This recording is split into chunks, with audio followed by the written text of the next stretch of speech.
Right breaking చూస్తున్నాం. శ్రీలంకలో bomb పేలుళ్ల ఘటన తర్వాత కర్ణాటకలోని జేడీఎస్ పార్టీకి చెందిన 7 నేతలు అదృశ్యమయ్యారు. వీరిలో 2 మృతి చెందినట్లు విదేశాంగ శాఖ మంత్రి సుష్మా స్వరాజ్ వెల్లడించారు. నేతల మృతి పట్ల కర్ణాటక ముఖ్యమంత్రి కుమారస్వామి దిగ్భ్రాంతి వ్యక్తం చేశారు. జేడీఎస్ కు చెందిన 7 నేతలు ఎన్నికల ప్రచారం అనంతరం ఈ నెల 20న శ్రీలంక వెళ్లారు. కొలంబోలోని ద షాంగ్రిలా హోటల్లో 2 గదుల్లో బస చేసినట్లు సమాచారం. అదే చోట బాంబు పేలుడు జరిగిన సంగతి తెలిసిందే. ప్రస్తుతం నేతల ఆచూకీ కోసం ప్రయత్నాలు కొనసాగుతున్నాయి. ఇక ఇదే అంశానికి సంబంధించి మరింత సమాచారం మా ప్రతినిధి మధు అందిస్తారు. మధు,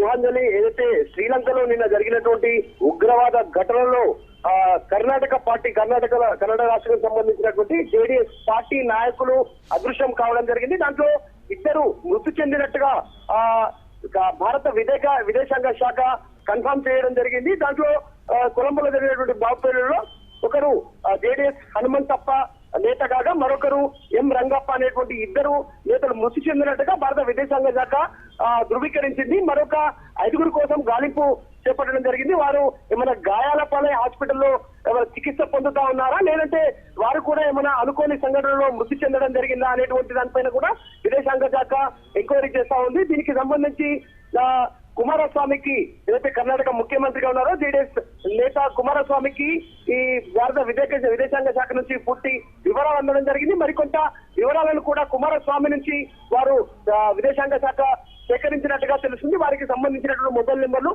వారు ఎవరి త్రూ అక్కడికి వెళ్ళడం జరిగింది, టూరిస్ట్ ప్లేస్ లో భాగంగా అక్కడ వెళ్ళడం జరిగిందా, ఈ మధ్యవర్తులు ఎవరైనా ఉన్నారా, ఈ టూరిస్ట్ కి సంబంధించినటువంటి అంశాలను కూడా సేకరించే పనిలో ఉన్నారు. వారు బస చేసినటువంటి షాంగ్రిలా హోటల్ కి సంబంధించినటువంటి ప్రాంతంతో పాటు మరొక ప్రాంతంలోకి ఏమైనా విజిట్ కోసం వెళ్లారనేటువంటి అంశంపై కూడా ప్రస్తుతం భారత విదేశాంగ దీనిపైన ఎంక్వైరీ చేస్తా ఉంది. మొత్తానికి ఈ శ్రీలంకలో జరిగినటువంటి ఉగ్రవాద సంఘటనకు సంబంధించి మొత్తం పూర్తి స్థాయిలో ఎంతమంది విదేశీయులు మరణించారు అనేటువంటి అంశాలపైన కూడా భారత విదేశాంగ శాఖ ఎప్పటికప్పుడు దీనిపైన ఎంక్వైరీ చేస్తా ఉంది. దాంట్లో భాగంగానే కర్ణాటక రాష్ట్రానికి సంబంధించి 2 జేడీఎస్ ఎమ్మెల్యేల మృతిని విదేశాంగ శాఖ కన్ఫర్మ్ చేసింది. ఊహాంజలి. రైట్ మధు.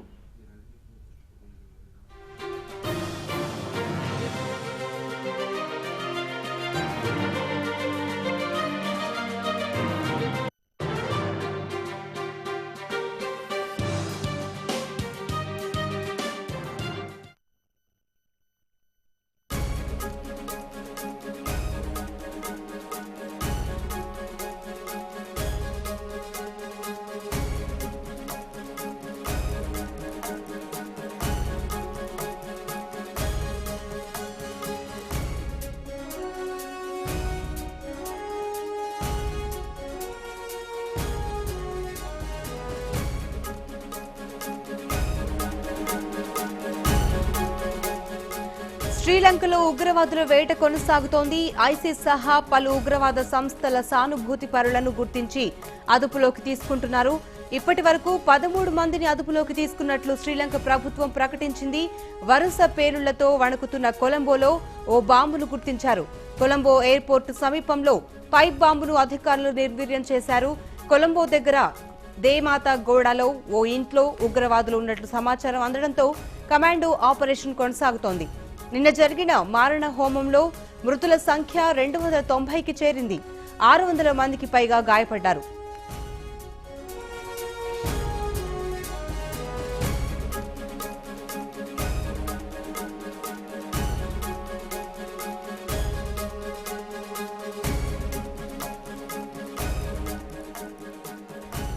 శ్రీలంకలో చర్చీలు, హోటళ్లలో పేలుళ్లతో మారణ హోమం సృష్టించిన ఉగ్రవాదులు భారత రాయబార కార్యాలయాన్ని లక్ష్యంగా పెట్టుకున్నట్టు తెలుస్తోంది. ఉగ్రవాదుల టార్గెట్ లో ఇండియన్ హై కమిషన్ ఉన్నట్లు అంతర్జాతీయ నిఘా సంస్థలు హెచ్చరిస్తున్నాయి. దీంతో భారత రాయబార కార్యాలయానికి 2 అంచెల భద్రతను ఏర్పాటు చేశారు. శ్రీలంకకు విహారయాత్రకు వెళ్లిన అనంతపురం వాసులు బాంబు పేలుళ్ల నుంచి త్రుటిలో తప్పించుకున్నారు. అనంతపురం జిల్లాకు చెందిన ఎస్ఆర్ కన్స్ట్రక్షన్ అధినేత సురేంద్రబాబు తన సహచరులతో షాంగ్రిల్లా హోటల్లో బస చేశారు. అల్పాహారం కోసం టేబుల్ వద్ద వెయిట్ చేస్తుండగా వీరికి సమీపంలో భారీ పేలుడు సంభవించింది. తమ చుట్టూ దాదాపు 40 మృతదేహాలు చెల్లాచెదురుగా పడిపోయాయని, ఆ భయానక వాతావరణం నుంచి బయటికి వచ్చినా షాక్ నుంచి తేరుకోలేకపోతున్నానని సురేంద్రబాబు వివరించారు.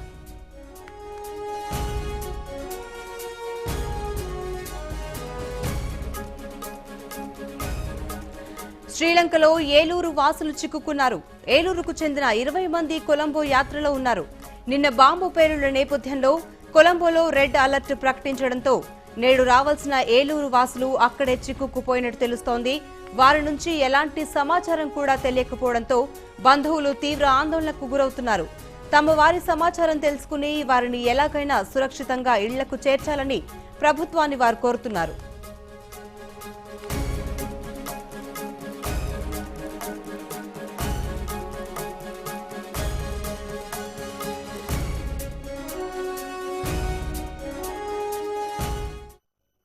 ఫ్లైట్ ద్వారా ఇండియాకు చేరుకున్నాము. చేరుకున్న తర్వాత ఒక 10 అక్కడ ఎయిర్పోర్ట్ లో ఉండగానే మా ఫ్రెండ్స్ బంధువులు ఫోన్ చేసి కొలంబోలో జరిగిన విషయాలు చెప్తే మేము చాలా దిగ్భ్రాంతికి గురైనాము. చాలా హ్యాపీగా ఫీల్ అవుతున్నాం. టూర్ లో సేఫ్టీగా మన ఇండియాకి వచ్చినామని. కొలంబోలో షాపింగ్ చేశాము 2 days. చేసి బాంబు బ్లాస్టింగ్ అయిన ప్లేసుల నుండి 2 సార్లు అటు ఇటు తిరిగాము. తిరిగి హోటల్కి పోయి బస చేసినాము. 7 o'clock ఫ్లైట్ ఉండే.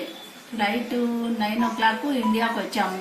ఇండియాకు వచ్చిన తర్వాత బంధువులు మిత్రులు అందరూ చెప్పారు బాంబు బ్లాస్టింగ్ అయింది, మీరు బాగా చాలా సేఫ్టీగా ఇండియాకు వచ్చిండ్రు అని మా పిల్లలు మా బంధువులు అందరూ సంతోషపడ్డారు. మబ్బుల 3 గంటలకు మేము బయలుదేరాం. హోటల్ నుండి 5 గంటల వరకు ఎయిర్పోర్ట్కి వచ్చాము. ఆ తర్వాత 7 గంటల 25 నిమిషాలకు మాకు ఫ్లైట్ ఉండే. ఫ్లైట్లో ఎక్కి మేము హైదరాబాద్లో దిగాము. దిగినాక 9:30 వరకు దిగాము. 9:30 తర్వాత మేము లగేజ్ దగ్గరకు వచ్చేసరికి 10 అయిందండి. 10 గంటలకు మా ఫ్రెండ్స్ మా చుట్టాలు అందరూ మాకు ఫోన్ చేశారు, ఇలా కొలంబోలో ఇలా జరిగింది, మరి మీరు వచ్చేసారా, ఉన్నారా, ఎలా ఉన్నారా.